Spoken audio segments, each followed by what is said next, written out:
자, 마태복음 2장 1절 2절. 자, 지금 4주 네 번째인가요? 계속 우리 마태복음 2장만 보고 있죠? 오늘 마지막입니다. 마태복음 2장 1절 2절 말씀. 자, 오늘까지만 우리 학생들이 요 예배까지만 이제 성경책이 없습니다. 자, 마태복음 2장 1절 2절 말씀 다 찾으셨죠? 자, 우리 한 목소리로 읽도록하겠습니다. 시작. 헤롯 왕 때 예수께서 유대 베들레헴에서 나심에 동방으로부터 박사들이 예루살렘에 이르러 말하되 유대인의 왕으로 나신 이가 어디 계시냐? 우리가 동방에서 그의 별을 보고 그에게 경배하러 왔노라 하니. 아멘. 메리 크리스마스. 야, 예수님께서 오셨습니다. 할렐루야. 네, 예수님께서 오셨습니다. 자, 우리 동방 박사가 뭐를 따라왔죠?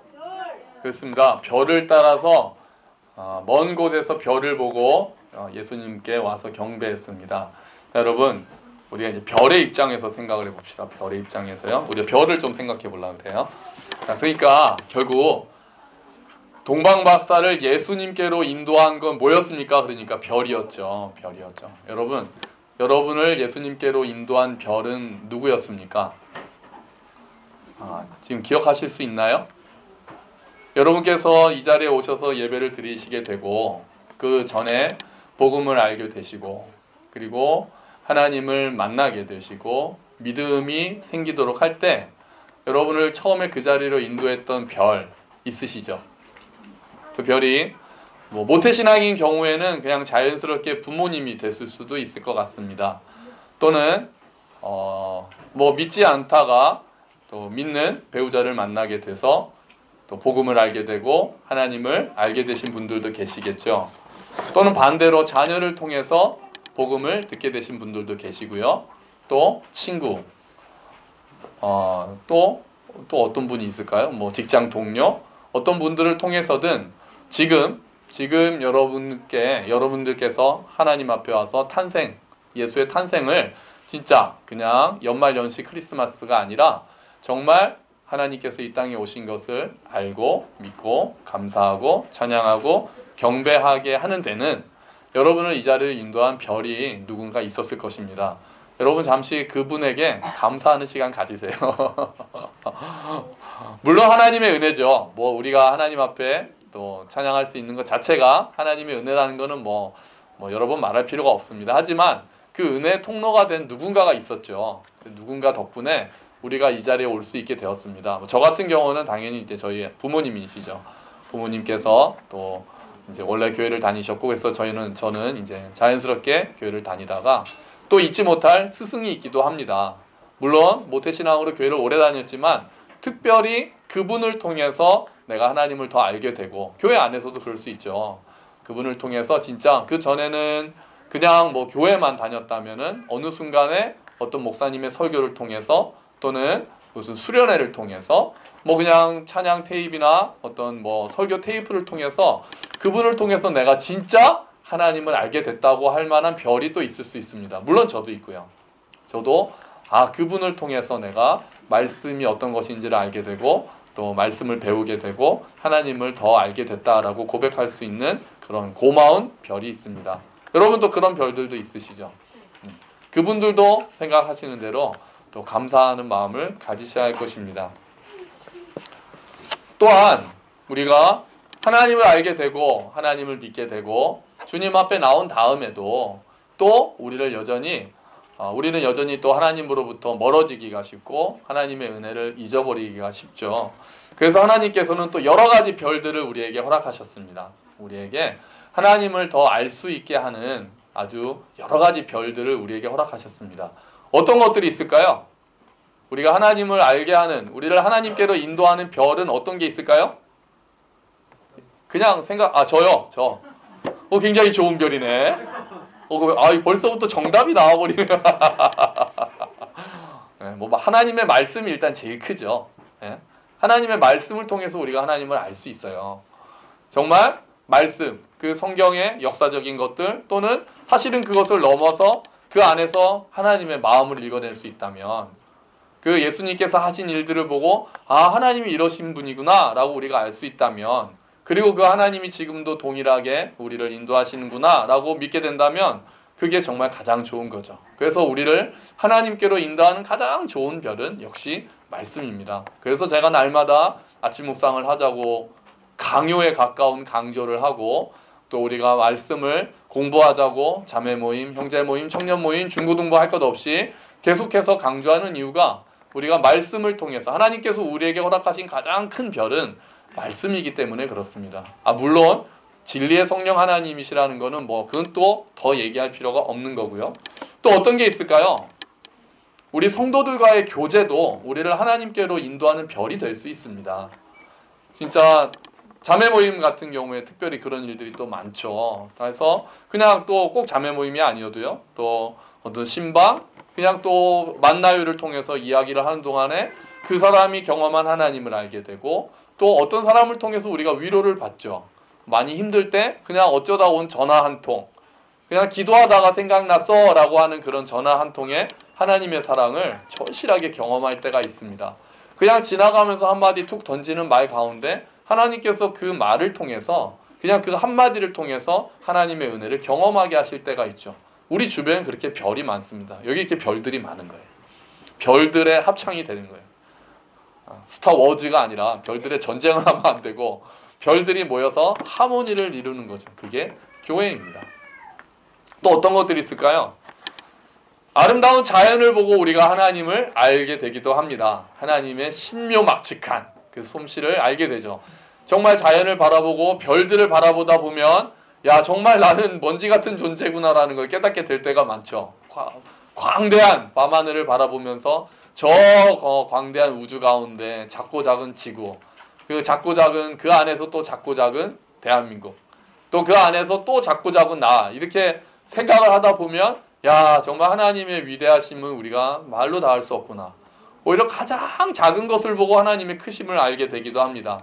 그 정말 그 작은 세포 하나하나가 어떻게 움직이는지, 진짜 전자현미경을 통해서만 볼 수 있는 그런 작은 것들이 어떻게 움직이는지를 통해서 정말 하나님의 일하심은 우리가 상상할 수 없는 정도구나라고, 그런 것들이 우리를 하나님께로 인도하는 별이 되기도 하죠. 또 어떻습니까? 찬양이 우리를 하나님께로 인도하기도 합니다. 그렇죠? 또 특별히 또 이렇게 감성적이신 분들은 더 또 논리적으로 하나님의 말씀을 알게 되는 경우도, 하나님의 말씀을 통해서 하나님을 경험하면서 동시에 진짜 어느 순간에 듣는 찬양 한 구절이 정말 낙심해 있는 나를 일으키고 내가 잊고 있었던 하나님의 은혜를 되새기게 하는 경우가 참 많습니다. 그래서 찬양이 곡조 있는 기도라고 이야기를 하는 거고요. 그 찬양은 누군가 하나님을 향한 신앙의 마음을, 하나님을 향한 사랑의 마음을 표현한 것이죠. 하나님이 하신 하나님의 사랑을 표현하면서 동시에 우리의 사랑을 표현한 것이기도 합니다. 그래서 그 찬양이 나의 고백이 되고 나의 감격이 될 때 그것이 또 우리를 하나님께로 인도하죠. 그래서 저는 이제 그런 걸 한번 해보고 싶은 게 있어요. 수련회를 가거나 하면 각자 18번 잊지 못할 찬양, 그걸 한번 들어보고 싶은 거예요. 그걸 들어보면은 이분이 어떻게 하나님을 아주 또 더 많이 알게 되셨는지를 이제 경험하게, 이제 대충 짐작하게 하죠. 그래서 어떤 찬양을 통해서 은혜를 받으셨고 그때 상황은 어떤 것이었습니까? 라고 할 때 정말 진짜 말로 다 할 수 없는 찬양 한 곡 안에 들어있는 그 우리의 마음이 그게 그냥 노래가 아니죠. 그게 정말 하나님과 우리 서로 받은 그 기쁨은 알 사람이 없도다 하는 그런 기쁨의, 그런 감격의 구절들, 그게 때로는 슬픔의 노래일 수도 있습니다. 애가일 수도 있죠. 때로는 환희의 송가일 수도 있죠. 그래도 무엇이든 그 찬양을 통해서 하나님께서 우리를 인도하실 때 우리는 그 찬양을 우리를 주께로 인도하는 별이라고 이야기할 수 있을 것입니다. 또 어떤 것들이 있겠습니까? 사실 이렇게 따지다 보면 별이 아닌 게 없게 되죠. 우리가 하고 있는 각자의 일상 자체가 사실은 하나님의 별일 수가 있습니다. 문제는 우리가 그것에 주파수를 못 맞춘다는 거죠. 하나님께서 어떤 특별하게 주일날 예배할 때만 계시겠습니까? 하나님께서 여기에 어디 숨어 계시겠습니까? 우리 동욱 형제가 그 옛날에 이야기한 대로 하나님께서 강원도에만 계십니까? 꼭 수련회만 가면 사람들이 은혜를 받는다 그러고 교회를 돌아오면은 멀쩡하게 일상으로 돌아가는 것을 보고 동욱 형제가 그렇게 얘기를 했거든요. 하나님이 강원도에만 계시는 게 아닌데 왜 강원도만 가면 그러냐고. 하나님이 강원도만 계실까요? 아니, 교회당에만 계십니까? 어디 여기 숨어 계셨다가 주일날만 나타나셔서 내가 너를 사랑한다 하고 다시 숨어 계시고 아니잖아요. 우리가 어디 가든지 함께 하신다고 하셨고, 우리가 밥을 먹을 때나 우리가 가정에 있을 때나 또는 직장에 갔을 때나 학교에 갔을 때나 우리가 무엇을 할 때나 사실 하나님께서는 그 모든 것을 통해서 우리에게 말씀하시고 우리가 하나님의 마음을 알기를 원하시죠. 사실은 이미 우리 가운데 별들은 무수히 놓여 있습니다. 동방박사는 원래 점성술가였다고 생각을 합니다. 그래서 별을 보면서 천체를 관측하고 별을 보면서 세상의 이치를 읽는 사람들이었죠. 그 사람들은 자기들이 하는 일 가운데서 하나님 그 왕이 나셨다는 것을 알게 된 거였어요. 마찬가지로 우리는 어쩌면 과학자는 과학을 하는 가운데서, 또 교사는 아이들을 가르치는 가운데서, 또 주부는 집에서 가사 일을 하고 또 자신의 아이들을 키우는 과정에서 그 모든 것을 통해서 하나님을 더 깊이 알 수가 있습니다. 그 모든 것이 우리에겐 하나님께로 인도하는 별이 될 수 있는 거죠. 여러분, 또 어떤 것이 우리를 하나님께로 인도하는 별이 될 수 있습니까? 이제 하나 남았습니다. 제가 드릴 말씀은 한 개 남았어요. 제일 중요한 저는 이제 아까 처음에 나왔으니까 뭘까요? 슬프지만 고통이 우리를 하나님께로 인도하는 별이 될 수가 있습니다. 우리가 편안할 때는 몰랐던 하나님을 고통 가운데서 만나는 경우가 너무 많습니다. 사실 가슴 아프죠. 목사로서 또 가슴이 아픕니다. 왜냐하면 그런 거 없이 우리가 하나님을 알 수 있게 된다면, 그런 슬픔 겪지 않고 하나님의 은혜에 감사할 수 있다면 얼마나 좋겠습니까? 아니, 하나님도 그걸 좋아하시겠죠. 그런데 참 슬프게도 우리는 이상하게 편해지면은 우리 자신을 높이게 되고, 편안해지면 입으로는 감사한데 우리 마음이 교만해지는 경우가 너무나도 많죠. 슬프지만 우리의 본성이 그런 것 같습니다. 그래서 안타깝게도 고통을 겪은 가운데 또 우리가 알 수 없는 고통을, 옆에서 보는 사람은 알 수 없는 그 고통을 겪다가 하나님께 더 간절함으로 나아가게 되고 그 하나님을 만나게 되는 경우가 있습니다. 물론 그러려고 하나님이 고통을 주셨다, 이렇게 우리가 바로 생각을 해서는 되지 않습니다. 고통, 많은 것들은 이 땅이 이미 뒤틀려 있고 이 땅이 이미 왜곡되어 있기 때문에 어쩔 수 없이 우리에게 임하는 것일 수 있죠. 그렇기 때문에 고난은 피할수록 좋은 겁니다. 그 당연하죠. 고난을 받아야만 복받는다고 일부러 고난을 받을 필요는 없지 않습니까? 고난은 피할 수 있으면 좋죠. 하지만 그 고난에 이해할 수 없는, 또 그 고난을 사용해서 우리를 하나님께로 이끄시는 부분들이 분명히 있다는 겁니다. 그리고 아까 말씀대로 슬프게도 그렇지 않고는 우리가 하나님의 음성을 듣지 못하는 경우가 사실은 많고요. 솔직히 힘들 때 우리가 간절히 매달리죠.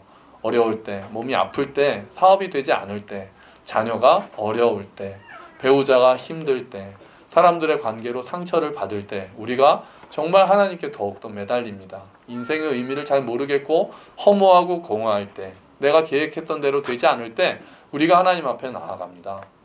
그럴 때, 그렇기 때문에 그때 하나님을 우리가 만날 수 있는 것 같습니다. 하나님께서 일부러 고통을 주셔서 하나님을 만나게 하신다기보다는 그때 우리의 심령이 가난해지고 우리가 그때 정말 내가 나를 의지할 수가 없구나, 정말 이 땅에 정말 다 헛되구나, 죽음 앞에 섰을 때 진짜 우리가 그런 게 하나도 중요한 게 아니었구나, 우리가 몸이 아파 본 다음에는 진짜 내가 그동안에 중요하다고 생각했던 게 하나도 중요하지 않구나, 그렇게 얘기한다고 그러죠. 죽음 앞에 선 사람들은 하는 이야기가 다 똑같다고 하죠. 사랑하십시오, 용서하십시오, 다 같다고 합니다. 내가 다시 더 살 수 있으면 사랑하고 싶다, 더 용서하면서 살고 싶다, 그렇게 이야기를 한다고 하죠. 우리가 어려움을 겪을 때 그 어려움을 통해서 하나님 앞에 간절한 마음으로 나아갈 때 우리가 하나님을 만나는 경우가 참 많습니다. 그럴 때 우리는 가슴 아프지만 그 고통이 우리를 하나님께로 인도하는 별이 되었다고 이야기할 수 있을 것입니다. 여러분은 하나님 어떤 별을 통해서 하나님을 만나고 계십니까? 여러분은 어떤 별을 통해서 처음에 복음을 알게 되셨습니까? 누구를 통해서요? 하나님의 은혜의 통로가 어떤 분이 되어서 그분이 나의 별이라고 여러분 이야기하실 수 있겠습니까? 그리고 그 다음에, 그 이후에 이제 또 어떤 별을 통해서 하나님을 더욱더 알아가십니까? 자녀들의 모습을 보고 알아가십니까? 찬양을 통해서 깊이 알아가십니까? 또는 말씀을 통해서 하나님을 더욱더 알아가십니까? 교제하는 가운데 어떤 형제, 어떤 자매의 모습을 보면서 정말 하나님이 살아계시다는 것을 경험하십니까? 아니면 함께 드리는 예배를 통해서 정말 하나님께서 나와 함께 하시는구나라는 것을 아십니까? 또 혹은 여러분 어떤 고통을 통해서 어떤 고난의 때 가운데 하나님께 더 매달리셨고 하나님이 함께 하심을 경험하셨습니까? 그 무엇이 우리의 별이 되었든지 간에 여러분 이제 하나님을 알게 되셨으면, 여러분이 이제 하나님의 자녀가 되셨고 이제 하나님의 복음을 안에서 하나님의 나라를 누리기 시작하셨으면 이제 그 다음 단계가 있습니다. 뭘까요? 이제 우리가 별이 되는 것입니다. 우리가 어떤 별을 통해서 하나님의 은혜를 받았다면, 우리가 누군가를 통해서 하나님의 은혜를 경험했다면, 하나님의 위로와 하나님의 사랑을 우리가 경험했다면 이제는 우리가 별이 되어야만 합니다. 성경에서는 너희는 세상의 빛이라고 한 예수님의 말씀이 있죠. 그리고 이렇게 더 정확하게 이야기하는 것이 있습니다. 우리가 보통 우리 아이들이 이제 점점 더 연예인을 꿈꾸는 사람들이 많다고 하죠. 그 연예인이 아니어도 스타를 꿈꾸는 사람들이 많아집니다. 우리가 그런 것들, 괜히 화려해 보이고 겉으로만 좋아 보이는 그런 스타를 꿈꾸는 것은 우리가 잘못된 것이죠.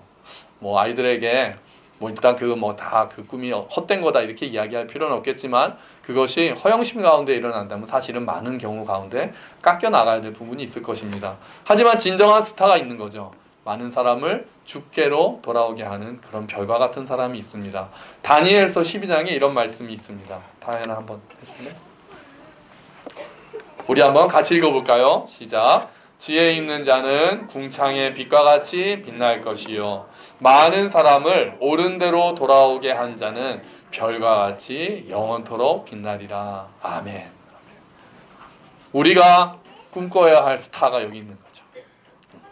많은 사람을 옳은 대로 돌아오게 한 자, 많은 사람을 옳은 대로 돌아오게 한 자는 별과 같이 영원토록 빛날 것이라는 것이 성경에 있는 하나님의 말씀입니다. 이 진정한 스타죠.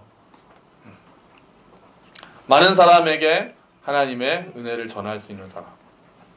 우리 중에 한 분은 그런 별과 같은 역할을 해서 어제 박근혜 대통령님한테 표창도 받으셨잖아요. 감사한 일이죠. 은혜의 통로가 되고 또 항상 그림 안에 예수님의 사랑을 전하시려고 노력하시니까요.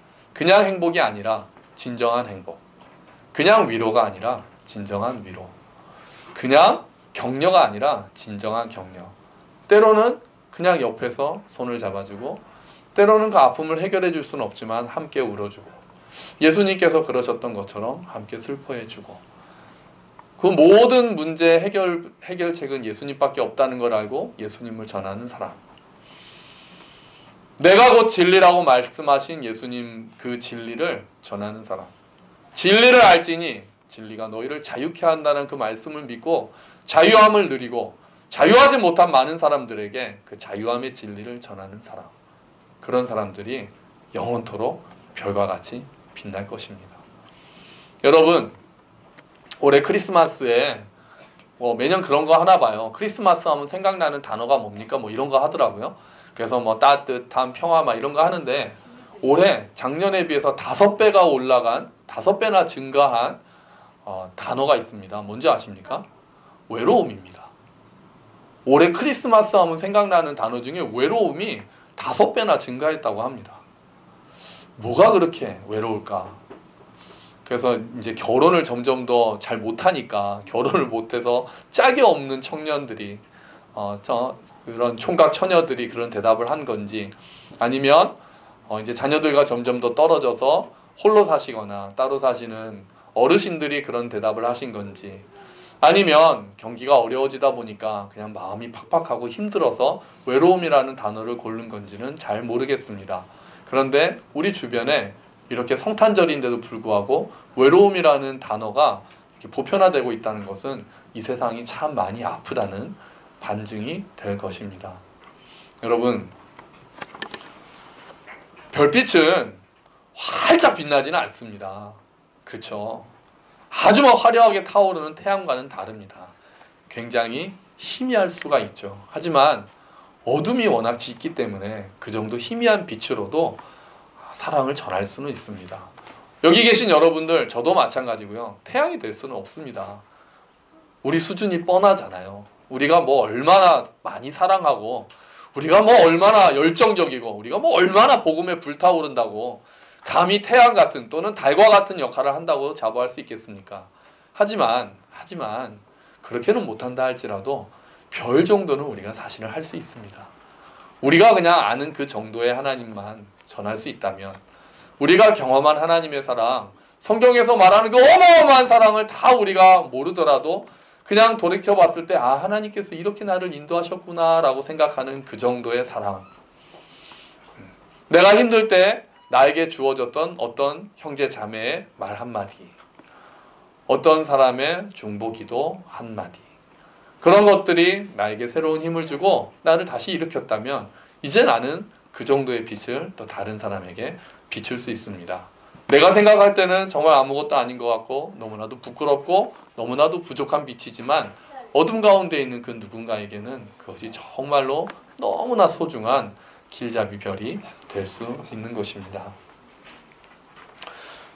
사도 바울은 예수 그리스도를 알고 경험하고 예수 그리스도를 아는 지식에 비하면 모든 것은 자기의 똥이라고 이야기를 했습니다. 배설물과 같이 여겼다라고 하는 것들, 사도 바울이 생각했던 그런 혈통의 자랑, 또 자기의 학력, 자기의 경제적인 높이, 자기의 뭐 어떤 지식들, 경험들, 이런 것들, 뭐 스펙, 이런 모든 것들이 예수 그리스도를 알고 나니까 전부 다 똥과 같다라고 이야기를 했습니다. 그만큼 뭐 그것들이 나쁘다는 이야기는 아니죠. 그런데 하나님을 알고 나니, 예수 그리스도를 알고 나니 그것보다 중요한 것은 아무것도 없다라는 그런 고백일 것입니다. 강조법이겠죠. 그분이 생명이시기 때문에 그렇습니다. 그분이 진리이시기 때문에 그렇습니다. 그분만이 풍성한 삶을 주실 수 있기 때문에 그렇습니다. 여러분, 우리에게 그 빛이 임했습니다. 참 빛이 임했고 또 누군가를 통해서, 누군가 우리에게 보내주신 그 별을 통해서 우리가 그 빛 가운데 들어오게 되었습니다. 그리고 이제 우리에게 그 빛을 반사하라고 다시 말씀하십니다. 누군가에게 가서 별이 되어주라고 하십니다. 많은 사람들을, 가능하면 좀 더 많은 사람들을 옳은 대로 오게 하라. 옳은 데요? 진리이신 예수 그리스도로 오게 하는 것이 가장 중요한 역할 아니겠습니까? 우리 자체가 태양처럼 빛나지 못해도 태양이신 예수 그리스도 앞에 모든 복의 근원이시고 모든 지식의 근원이신, 모든 생명과 풍성함의 열매이시고 근원이신 예수 그리스도께 사람들을 인도하는 것, 복음을 전하고 따뜻한 말을 전하고 교회 안에 있는 어려운 가운데 있는 사람에게 중보기도의 화살을 날리고 또 전화 한 통으로 위로하고 아침 묵상에 댓글로 반응해주고, 그런 모든 하나하나가 우리가 이 땅에서 누군가의 별이 되는, 우리도 모르게, 어떨 때는 우리도 모르게 별이 되어서 하나님께서 사용하실 수도 있을 것입니다. 여러분, 성탄절입니다. 아까 말씀드린 대로 점점 더 성탄절에 외롭다, 힘들다, 상대적으로 더 마음이 팍팍하다라는 이야기들은 어쩌면은 참 오랫동안 더 계속될지도 모르겠습니다. 이 불경기가 앞으로 어떻게 될지, 또 앞으로 이 테러는 과연 잦아들기나 할 것인지, 글쎄요, 저는 좀 부정적인 생각이 많이 듭니다. 그럴 때 오히려 별들이 많이 필요할 것입니다. 그럴 때 오히려 희망의 언어들이 필요하고, 그럴 때 소망이 필요하고, 그럴 때 믿음이 필요할 것입니다. 여러분, 이제 우리가 그 믿음 안에 들어온 자들입니다. 우리가 그 별을 통해서 그리스도 안에 들어온 자들입니다. 이제 어쩌면 하나님께서 우리에게 어두워진 세상을 보며 별이 되어달라고 부탁하실지도 모르겠습니다. 우리에게 사명이 주어졌을지도 모르겠습니다. 어쩌면 지금 내 옆에 생각나는 사람이 있을지도 모르겠습니다. 오늘 내가 가면 전화 한 통 해야 되겠다. 내가 이번 주에 만나면 한번 예수님을 전해봐야 되겠다. 내가 이번 주에 만나면 위로의 말을 전해야 되겠다. 이번 주에 만나면 내가 좀 물질적으로 도와야 되겠다라는 생각이 드실지도 모르겠습니다. 그게 우리가 별과 같은 역할을 하는 것이겠죠. 우리가 성탄절을 맞이해서 하늘에는 영광, 땅에서는 기뻐하심을 입은 자들의 가운데 평화라고 말씀하신, 그렇게 노래한 천사들을 따라 우리가 찬양할 때 우리가 우리를 이곳으로 인도한 별들에 대해서 생각하고 고마워하고, 그 별들을 또 보내주신 하나님의 은혜에 감격하고, 그리고 다시 이제 내가 미약하지만 그런 별의 역할을 하고 싶어하고 결단할 때 그것이 하나님께 드리는 가장 큰 또 귀한 성탄 선물이 될 줄로 믿습니다. 그렇게 결심하고 약하지만 또 다시 일어서서 다시 그 별을 보면서 걸어가며 우리 또한 누군가에게 별이 되어주는 그런 저와 여러분이 되시기를 주의 이름으로 축원합니다. 아멘. 우리 잠깐 같이 기도합시다. 우리에게 별을 보내주신 하나님 감사합니다. 그 별들에게도 감사합니다. 하나님께서 은혜를 통해서 별을 보내주셨고 그 별을 통해 예수님을 알게 되었습니다. 주님, 이제 제가 그 별의 역할을 감당할 수 있게 되기를 원합니다. 하나님, 우리 주변에 아파하는 사람들이 참 많습니다. 어려운 사람들이 참 많습니다. 우리 교회가, 우리가 정말 강하진 않지만 약하더라도 부족하더라도 있는 자리에서 별과 같이 빛날 수 있도록 주여 도와주시옵소서. 우리 함께 기도하겠습니다.